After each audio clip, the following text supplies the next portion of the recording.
Hello everyone. In this video we are going to cover voice.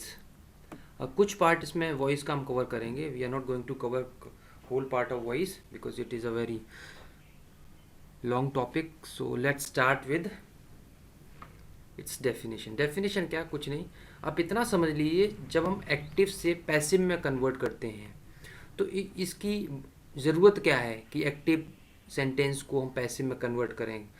क्या होता है जब हम किसी भी एक ऑब्जेक्ट को प्रेफरेंस देना चाहते हैं ना, तो हम उसको पैसिव में बनाते हैं।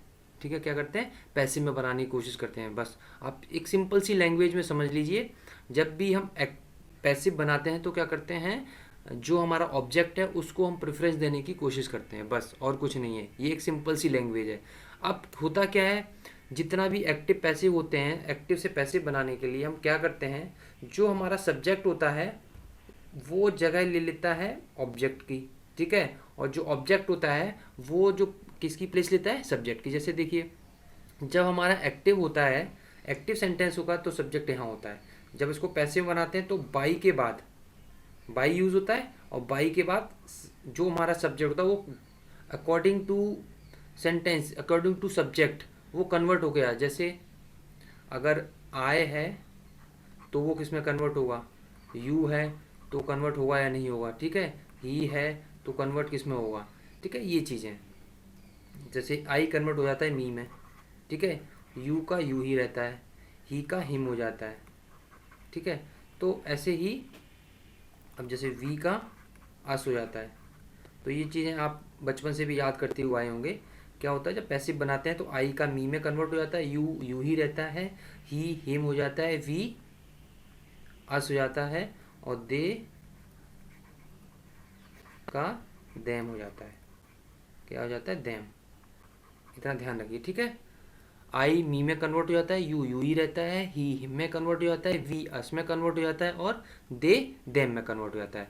ऐसे ही जो ऑब्जेक्ट हमारा होता है, हमारा जो ऑब्जेक्ट होता है वो आगे आ जाता है, कहाँ, सब्जेक्ट की जगह पे। सिंपल लैंग्वेज में कोशिश कीजिए समझने की, बस, कुछ नहीं। इसमें मैंने कोई रूल नहीं लिखाऊंगा, बस आपको सेंटेंस के थ्रू समझाने की कोशिश करूंगा। आपको क्या करना है, देखो, आपको वहाँ एक्टिव पैसिव बनाना तो है नहीं। एक सेंटेंस दिया होगा, उसके नीचे 4 ऑप्शन दिए होंगे, पूछा होगा कि पैसिव बताओ इसमें से क्या है, या हो सकता है कुछ एरर उसमें दिया हो। ठीक है, तो देखो, सबसे पहले आपको पता होना चाहिए, क्या, आपको रिकग्नाइज करना आना चाहिए कि ये जो मेरा सेंटेंस दिया हुआ है वो किस टेंस का है। ठीक है, अब वो आपको मैंने इससे पहले की वीडियोस में टेंस कराए हुए हैं, तो आपको अच्छे से पता होना चाहिए। मान लीजिए अगर किसी सेंटेंस में ये चीज़ें दी हुई हैं, क्या, डू या डज दिया हुआ है, क्या दिया हुआ है, डू डज दिया हुआ है, या वर्ब की फर्स्ट फॉर्म में एस या ई एस दिया हुआ है, या केवल वर्ब की फर्स्ट फॉर्म दी हुई है, तो आप समझ जाएंगे कि वो प्रेजेंट इंडेफिनिट है। अब ध्यान से सुनिए मेरी बात को। मैंने बोला अगर किसी एक्टिव सेंटेंस में डू या डज दिया हो, जैसे डज नॉट दिया हुआ है, डू नॉट दिया हुआ है, ऐसा कुछ दिया हुआ है, तो आप समझ जाएंगे कि वो प्रेजेंट इंडेफिनिट का है। या मान लीजिए कोई इंटेरोगेटिव सेंटेंस बनाया है, मान लो कोई उसमें क्वेश्चन पूछा गया है, उसमें जैसे ये आगे आता है, ठीक है ना, तो अगर सेंटेंस में आपको डू या डज दिखता है, या वर्ब की फर्स्ट फॉर्म के साथ एस या ई एस दिखती है, या केवल वर्ब की फर्स्ट फॉर्म दिखती है, ठीक है ना, केवल वर्ब की फर्स्ट फॉर्म, हेल्पिंग वर्ब कोई दूसरी नहीं, ऐसा नहीं कि विल के साथ भी वर्ब की फर्स्ट फॉर्म आती है। मैंने बोला केवल वर्ब की फर्स्ट फॉर्म दिखती है अगर, क्योंकि जो हमारे प्लूरल सब्जेक्ट होते हैं प्रेजेंट इंडेफिनिट में, उनमें क्या होता है, वर्ब की फर्स्ट फॉर्म आती है, केवल वर्ब की फर्स्ट फॉर्म आती है। ठीक है, तो आप ध्यान रखिए, मैंने क्या बोला, अगर केवल वर्ब की फर्स्ट फॉर्म, ठीक है, या वर्ब की फर्स्ट फॉर्म है एस या ई एस, आपको पता है जब सिंगुलर सब्जेक्ट होता है तो एस या ई एस आता है। ठीक है, और या डू या डज आए, डू या डज किसका, हेल्पिंग वर्ब के रूप में आए, क्या, एज हेल्पिंग वर्ब आए तब। ठीक है, क्योंकि डू मेरा क्या, एक मेन वर्ब भी होता है। तो ध्यान रखिएगा, जब भी, इतना तो आपको पता होना चाहिए कि जब ये डू या डज मेरा हेल्पिंग वर्ब के रूप में आएगा तो आपको पता चलना चाहिए कि ये मेरा क्या है, प्रेजेंट इंडेफिनिट है। जब आपको पता होगा कि ये प्रेजेंट इंडेफिनिट है तो उसको पैसिव में कन्वर्ट करने के लिए आप क्या करेंगे। अगर मान लीजिए मेरा जो मेरा ऑब्जेक्ट है, फिर जब मेरा पैसिव बनता है तो पैसिव बनता है इसके अकॉर्डिंग, जो मेरा वर्ब लगती है, हेल्पिंग वर्ब लगती है, वो इसके अकॉर्डिंग लगती है। ध्यान रखना, इसके अकॉर्डिंग लगेगी, ना कि इसके अकॉर्डिंग। क्यों, क्योंकि हम उसको कन्वर्ट कर चुके होंगे। जब कन्वर्ट करेंगे तो इसके अकॉर्डिंग, अगर ये मेरा सिंगुलर है तो इज, प्लूरल है तो आर, और अगर आई मी है मान लीजिए, क्योंकि यहाँ मी होगा ऑब्जेक्ट में, अगर मी है तो वो सब्जेक्ट में जाके आई हो जाएगा, तो एम। ध्यान रखना, जब भी आपको पैसिव बनाएंगे तो ऑब्जेक्ट के अकॉर्डिंग वर्ब आएगी, ठीक है। ऑब्जेक्ट अगर मेरा जो ऑब्जेक्ट था बाद में वो सब्जेक्ट की जगह ले लेगा, मैं बोला हूँ जो एक्टिव में जो ऑब्जेक्ट था फिर वो जो आके मेरा क्या सब्जेक्ट की जगह ले लेगा, उसके अकॉर्डिंग मेरा आगे वर्ब यूज होती है। जैसे अगर सिंगुलर होगा तो इज, आई होगा तो एम, प्लूरल होगा तो आर। और ध्यान रखिए पैसिव के हर एक सेंटेंस में चाहे वो किसी भी टेंस का हो, वर्ब की थर्ड फॉर्म आएगी, हमेशा ही वर्ब की थर्ड फॉर्म आएगी। मैंने एक बार यहाँ लगा दिया और लगा दिया, और आगे आपको नहीं बताऊंगा, आप ध्यान रखना बस आपको कि जब भी पैसिव वॉइस बनेगा हमेशा ही थर्ड फॉर्म आएगी, हमेशा थर्ड फॉर्म आएगी, कभी भी कोई दूसरी फॉर्म नहीं आ सकती, ठीक है। सिंपल। अब आ जाइए नीचे। अगर मान लीजिए कोई मेरा टेंस पास्ट इंडेफिनिट का दिया हो, कैसे पता हो, कैसे आपको उसको कैसे आप रिकॉग्नाइज करेंगे, देखिए या तो डिड दिया होगा, ठीक है, एज हेल्पिंग वर्ब, क्या दिया होगा, डिड, नहीं तो वर्ब की सेकंड फॉर्म। वर्ब की सेकंड फॉर्म केवल और केवल पास्ट इंडेफिनिट में लगती है और किसी में नहीं लगती। आपको क्या देखना होगा कि क्या ये सेकंड फॉर्म है या क्या इस पूरे सेंटेंस में कहीं डिड लगा हुआ है, ठीक है। अगर डिड लगा हुआ है या सेकंड फॉर्म है, सिंपल है, आपको पता चल जाना चाहिए पास्ट इंडेफिनिट है। अब इधर, ठीक है, पास्ट इंडेफिनिट है। अब पास्ट इंडेफिनिट को जब हम पास्ट इंडेफिनिट के एक्टिव सेंटेंस को जब पैसिव में कन्वर्ट करते हैं, अगर मेरा मान लीजिए जो, फिर मैं वही बात कहता हूँ, ऑब्जेक्ट जब जो मेरा एक्टिव सेंटेंस में जो ऑब्जेक्ट था उसके अकॉर्डिंग फिर यहाँ भी मेरी वर्ब आएगी। अगर वो कैसा हुआ, सिंगुलर हुआ तो क्या आएगा, वॉज, प्लूरल हुआ तो वर, और आई के साथ वॉज आता है, आपको मालूम है पास्ट में, ठीक है। वर्ब की फिर वही, वर्ब की थर्ड फॉर्म, कुछ भी चेंज नहीं, वर्ब की थर्ड फॉर्म। सिंपल है, आपको रिकॉग्नाइज करना आना चाहिए। रिकॉग्नाइज क्या करना आना चाहिए कि ये जो मेरा सेंटेंस दिया हुआ है वो किस टेंस का है, बस, ठीक है। मैंने बताया अगर प्रेजेंट का होगा तो ये चीज़ें आपको ध्यान रखनी है, ये देखनी है, चाहे ये चीज़ें हुई तो ये मेरा प्रेजेंट का हुआ इंडेफिनिट, ठीक है। अगर पास्ट का इंडेफिनिट होगा तो ये दो चीज़ें ध्यान में रखनी है। अब अगर फ्यूचर इंडेफिनिट हुआ तो बस ये दो चीज़ें, विल और शैल, ठीक है, विल और शैल, और कुछ भी नहीं, विल और शैल और कुछ भी। ध्यान, अगर विल शैल है तो आपको पता चल जाएगा ये मेरा फ्यूचर इंडेफिनिट है, ठीक है। अच्छा, जब इसको मैं कन्वर्ट करता हूँ पैसिव में तो क्या होता है, विल बी और शैल बी, ये सभी क्या है, इज, एम, आर, वॉज, वर और विल बी, शैल बी क्या है, ये है मेरी बी, ये है बी की प्रेजेंट फॉर्म, ये मेरी बी की पास्ट फॉर्म, ठीक है। ये इसको फ्यूचर में जैसे यूज करते हैं तो ये कुछ नहीं, ये बी की फॉर्म्स हैं, ठीक है ना, बी की फॉर्म्स हैं। अच्छा, ये तो रहा एक्टिव से पैसिव। मान लीजिए कहीं पैसिव दिया हुआ है तो एक्टिव में कन्वर्ट करना है, तो आपको बस इतना ध्यान रखना है, इज, एम, आर का, देखो इज, एम, आर के बाद डायरेक्ट क्या होना चाहिए, वर्ब की थर्ड फॉर्म, ठीक है। कि अच्छा, क्योंकि इज, एम, आर एक और सेंटेंस, जैसे जो कंटिन्यूस सेंटेंसेस होते हैं उसमें भी इज, एम, आर आता है, लेकिन उसके साथ एक और वर्ड होगा, वो मैं आपको बताऊंगा इसे नेक्स्ट वीडियो में। केवल आपको ये ध्यान देना कि अगर पैसिव में मेरा इज, एम, आर और वर्ब की थर्ड फॉर्म है तो मेरा वो प्रेजेंट इंडेफिनिट का पैसिव है, ठीक है। ऐसे ही वॉज, वर के साथ वर्ब की थर्ड फॉर्म है तो पास्ट इंडेफिनिट का वो पैसिव है, ठीक है। अगर विल बी, शैल बी के साथ वर्ब की थर्ड फॉर्म, यहाँ भी वर्ब की थर्ड फॉर्म है, ध्यान रखना, यहाँ भी वर्ब की थर्ड फॉर्म ही है, ठीक है। तो विल बी, शैल बी के साथ अगर वर्ब की थर्ड फॉर्म है तो वो क्या होगा, फ्यूचर इंडेफिनिट का पैसिव। तो ऐसा जरूरी नहीं है कि एक्टिव से पैसिव, हो सकता है पैसिव से भी एक्टिव आपको बनाने के लिए आ जाए। चलिए, ये तो रहा आपका थोड़ा सा ओवरव्यू। ओवरव्यू क्या, ये इसी तरह से आपको ध्यान रखना है, आपको वहाँ डेफिनेशन नहीं लिखनी है, ध्यान रखना। एग्जाम में केवल आपको एक सेंटेंस दिया होगा, उसके 4 ऑप्शन दिए होंगे और आपको केवल टिक करना होता है या आपको एरर निकालनी होगी, ठीक है ना, एरर उसमें दी होगी एरर। अब हम करते हैं कुछ इसी पे जो है इसके एग्जांपल्स, कुछ सेंटेंसेस के थ्रू समझने की कोशिश करते हैं। चलिए आइए, जैसे कि पहला सेंटेंस यहाँ देखिए, ये लिखा हुआ है you teach me him them. मैंने क्या किया, एक ही सेंटेंस में सभी कुछ ले लिया, कोशिश की एक ही सेंटेंस से आपको समझाने की। मैंने बोला कि यू टीच मी। अब आपने सबसे पहले देखा कि यार ये जो है ना, ये जो मेरा सेंटेंस है वो किस टेंस का है। देखो ये सेंटेंस है किस टेंस का, मैंने देखा ना इसमें डू डज है, ना इसमें डिड है, ना विल शैल है, कुछ नहीं, लेकिन इसमें क्या है, वर्ब की फर्स्ट फॉर्म है, ठीक है ना। ये मेरी वर्ब की फर्स्ट फॉर्म है, वर्ब की फर्स्ट फॉर्म, केवल वर्ब की फर्स्ट फॉर्म किसमें, मैंने बताया था प्रेजेंट इंडेफिनिट में, मतलब ये मेरा प्रेजेंट इंडेफिनिट का सेंटेंस है। मान लीजिए अभी मैंने क्या किया, एक ही सेंटेंस में मी भी ले लिया, हिम भी ले लिया, देम भी ले लिया। मान लो इतना सेंटेंस होता क्या, यू टीच मी, केवल यहाँ तक होता है यू टीच मी, ठीक है ना, ये सेंटेंस होता। तो क्या आएगा, आई मैंने बोला कन्वर्ट किस में हो जाएगा, वो मी किस में कन्वर्ट हो जाएगा, आई में, ठीक है ना, आए। मैंने बोला था कि प्रेजेंट इंडेफिनिट का अगर एक्टिव दिया हुआ उसका पैसिव बनाएंगे तो क्या आएगा, इज एम आर, ठीक है, इज एम आर, आई के साथ क्या आएगा, एम, ठीक है, आई के साथ M.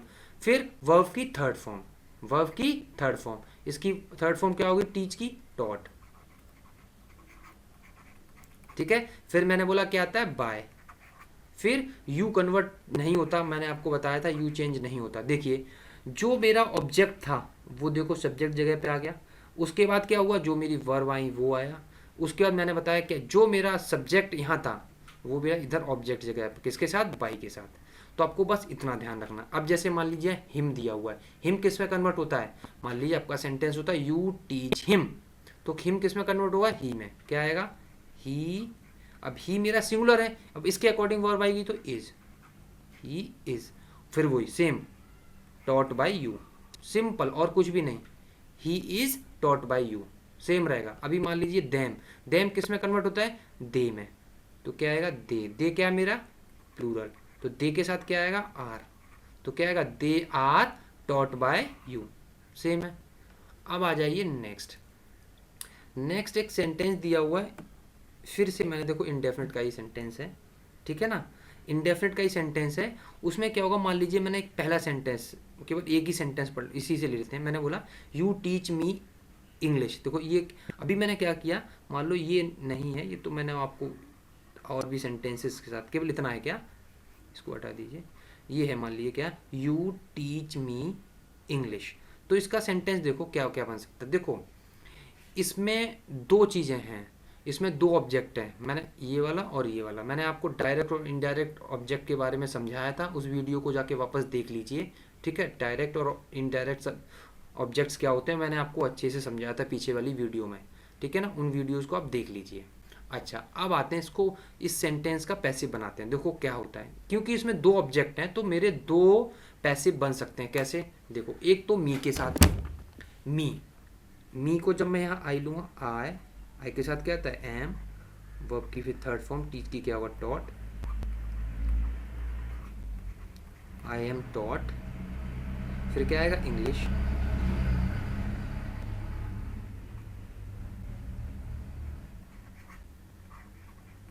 English by you, okay. इसका एक और, ये तो मैंने बोला दो अगर ऑब्जेक्ट हैं तो दो मेरे पैसे बन सकते, अब एक इंग्लिश से बनेगा, इंग्लिश।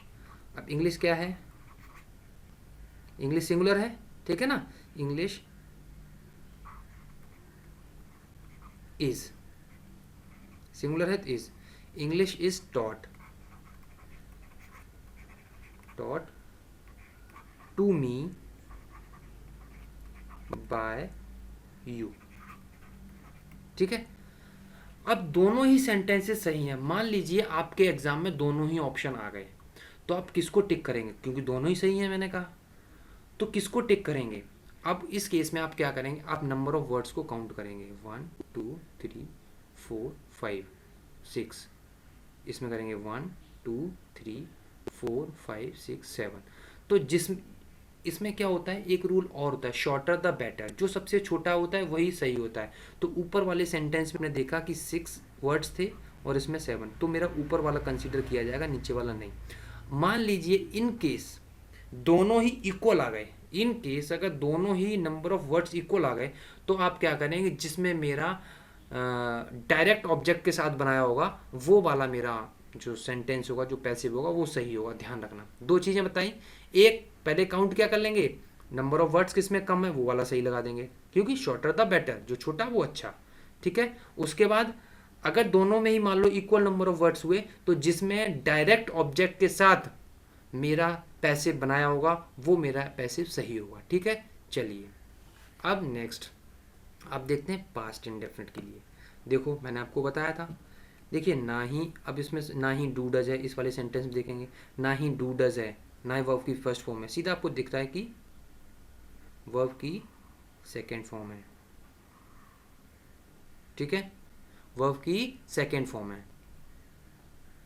तो क्या मैंने बताया था, जब वर्ब की केवल सेकेंड फॉर्म है, मतलब क्या है कि ये मेरा पास्ट इंडेफिनिट का है, ठीक है ना, पास्ट इंडेफिनिट का है। पास्ट इंडेफिनिट का जब पैसिव बनाएंगे, मैंने क्या बताया था, वॉज वर लगाएंगे अकॉर्डिंग टू द इधर, इसमें जो होगा, मान लीजिए मैंने लगाया मी से बनाया, तो मी से क्या आएगा मेरा, आई के साथ आई आएगा, आई में कन्वर्ट होके आई के साथ वॉज आता है, आई वॉज टॉट, इसकी थर्ड फॉर्म भी टॉट होती है, ठीक है ना।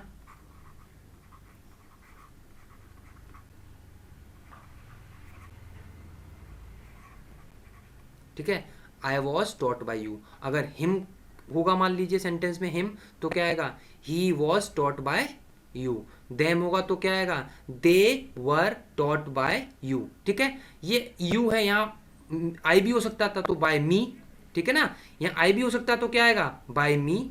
अगर यहाँ मान लो हो सकता कि he taught me, he taught me, तो क्या आएगा, बाय हिम। ठीक है, कन्वर्ट कर देंगे, चाहे पैसिव में होगा तो उसको, जब मैं पैसिव मान लो ऑब्जेक्ट होगा, जब उसको सब्जेक्ट जगह पे लेके आएंगे तो उसको कन्वर्ट कर देंगे। ठीक है, अगर सब्जेक्ट जगह है, अगर ऑब्जेक्ट जगह पे पहुंचता है तो भी उसको कन्वर्ट कर देंगे। ध्यान रखा, कन्वर्ट मैंने बताया क्या किस में कन्वर्ट होता है, पहले ही बताया मैंने। अब आ जाइए आगे, लास्ट। लास्ट क्या है, ये लास्ट है यू विल। देखो मैंने बोला विल आ गया, विल आ गया। अब इसको क्या करेंगे, और तो कुछ है नहीं, केवल विल है, वर्ब की फर्स्ट फॉर्म के साथ विल है, तो क्या करेंगे, आई है, तो आई के साथ हो सकता है शैल दे दिया हो, लेकिन मुश्किल है मिले। I shall be, I shall be taught by you, taught by you. मैंने एक ही सेंटेंस, एक ही सब्जेक्ट लिया है और एक ही वर्ब लिया, उसी से बनाया। अब जैसे हिम, हिम के लिए क्या करेंगे, he will be, okay, he will be taught by you. अब देम के लिए they will be taught by you, simple है। अच्छा, ये तो रहा सिंपल सेंटेंसेस का। अगर मान लीजिए नेगेटिव का हुआ तो सिंपल है, नेगेटिव हुआ, मान लीजिए नेगेटिव होगा तो क्या होगा, डज नॉट दिया होगा, जैसे you does not teach me, यहाँ देगा you does not, sorry you के साथ डू आता है, you do not teach me. ठीक है, you do not teach me, you do not teach me, यहाँ नॉट आएगा, कहाँ पे होगा, इधर, you do not teach me. जब इसका मैं पैसिव बनाऊंगा तो पैसिव कैसे बनाएगा, वही आई एम, क्योंकि नेगेटिव है इधर तो नॉट यहाँ लग जाएगा, आई एम नॉट। ठीक है, simple, I am not taught by you. फिर यहाँ भी ही इज नॉट, अगर नेगेटिव में होता है तो, ठीक है, he is not taught by you. अब मान लीजिए ये नेगेटिव सिंपल ऐसे ही पास्ट इंडेफिनिट हो जाएगा, एम के वॉज के बाद नॉट लग जाएगा, वर के बाद नीचे नॉट लग जाएगा, ऐसे ही विल बी नॉट हो जाएगा, विल नॉट भी हो जाएगा और शैल नॉट भी हो जाएगा। ठीक है ना, विल नॉट बी और शैल नॉट बी। जैसे मान लीजिए नीचे, सबसे नीचे पहुंचते हैं, क्या हो जाएगा, मान लीजिए ये नेगेटिव का आता है, जैसे यहाँ आता है you will not teach me, ठीक है, ये आता है अगर, तो क्या आ जाएगा, I shall not, okay, I shall not be taught by you, और he will not be taught by you. ठीक है, सिंपल है, बस एक बता दिया। मान लीजिए अब इंटेरोगेटिव सेंटेंस आ गया, तो सिंपल है, जो उधर चेंज आएगा एक्टिव में वो पैसे में चेंज कर दो। जैसे मान लीजिए अगर ये क्या आएगा, अगर ये मेरा इंटेरोगेटिव सेंटेंस होता है तो कैसे आता, तो ऐसे आता, डू यू टीच हिम, क्या आप उनको पढ़ाते हैं, डू यू टीच हिम, तो क्या आएगा, वही इसको आगे लेके आएंगे। तो अब इसके अकॉर्डिंग मेरा हेल्पिंग वर्ब क्या रहता है, इज, तो क्या आएगा, इज ही टॉट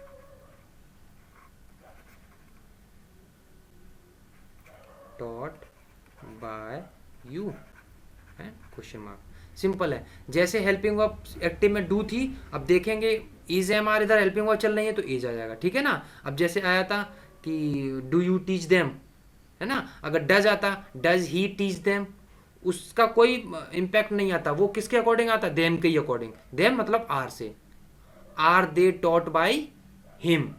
अगर ये आया कि डज ही टीच देम, मान लो क्या आता है, डज ही टीच देम, तो क्या आएगा, देम के अकॉर्डिंग आएगा देम आगे, तो are they taught by him. ठीक है, इजी है। आज आगे आइए, अब ऐसे सिंपल सभी चेंज ऐसे हो जाएंगे। मान लो अगर डिड वाले में भी आ गया, मान लो सेकेंड फॉर्म जो पास्ट इंडेफिनिट कर रहेगा उसमें आ गया, मान लो क्या आ गया, did you,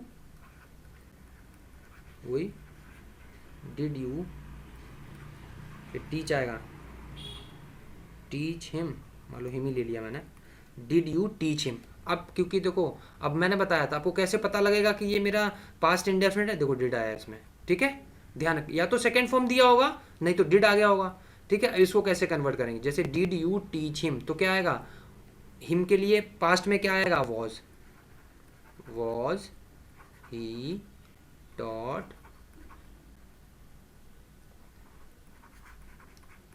taught by you, ठीक है। राइटिंग इसमें अच्छा सा नहीं लिख पाता हूँ क्योंकि थोड़ा तो आपको मैं बोलता भी रहता हूँ, आप बस सुनिए, ठीक है। नेक्स्ट, अगर मान लीजिए इसमें भी ऐसे ही आया था, ठीक है, तो उसको भी विल आगे ले आएंगे जैसे भी आप करते हुए अभी तक आए हैं, ठीक है ना। चलिए अब आ जाइए, ये लिखा हुआ है हु वाला जो सेंटेंस रहता है वो मैं आपको एक और बता देता हूँ, बस आपका इंडेफिनेट खत्म, इससे ज़्यादा कुछ नहीं। जैसे मान लीजिए ये लिखा हुआ है who teaches you English, who teaches you English, ये नहीं होता है, हु टीचेज यू, अभी इतना ही समझने की कोशिश करते हैं। तो जो हु होता है ये कन्वर्ट होता है बाय हुम से, जो हमारा बाय पीछे लगता था ना ये इधर, वो यहीं हो जाता है, ये हु कन्वर्ट हो जाता है हुम में, बाय हुम, बाय हुम। जैसे मैंने बताया क्योंकि देखो ये क्या है मेरा, ये प्रेजेंट इंडेफिनिट है, ठीक है ना, तो प्रेजेंट इंडेफिनिट है, लेकिन अब क्या होगा इसके अकॉर्डिंग आएगा, by whom are you taught, are you taught, okay. आगे आ जाइए, एक और देख करके देखते हैं, एक सेंटेंस और ले लेते हैं यहीं पे, चलिए देखते हैं, यहाँ पे ले लेते हैं ऊपर,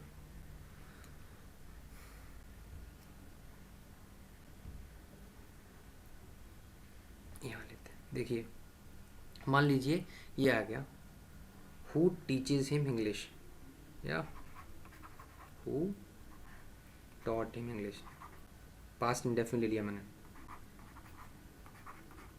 हु टॉट हिम, इतना ही ले लीजिए, हु टॉट हिम। अब आपको पता है कि ये क्या है, ये मेरा पास्ट इंडेफिनिट है, तो इसके अकॉर्डिंग पहले क्या, वही सेम हु है तो हु का किस में कन्वर्ट करेंगे, पहले बाय हुम में, ठीक है, बाय हुम, ध्यान रखना ये ऐसे ही कन्वर्ट होगा, यहीं पे बाय हुम लग जाएगा, बाय हुम। अब इसके अकॉर्डिंग क्योंकि पास्ट में है तो क्या आएगा, वॉज ही टॉट, सिंपल है, by whom was he taught. ये तो था आपका पूरा ही इंडेफिनिट टेंसेस जितने भी होते हैं, ठीक है, उनसे रिलेटेड जितने भी मेरे पैसे बनते हैं वो बहुत सिंपल तरीके से मैंने समझाने की कोशिश की, आप लोग रटने की कोशिश मत कीजिए, बस इतना आपको पता होना चाहिए कि किसी भी टेंस को कैसे रिकॉग्नाइज करते हैं, दैट्स इट, ठीक है। और कुछ भी नहीं करना आपको, और कुछ भी नहीं, केवल आपको इतना पता होना चाहिए किसी भी टेंस को कैसे रिकॉग्नाइज करते हैं, और आपका पैसिव यहीं पे बन जाएगा तुरंत, ठीक है, उसमें कोई भी डिफ़िकल्ट आपको नहीं लगेगा क्योंकि आपके पास 4 ऑप्शन होंगे, okay. Thanks for watching this video.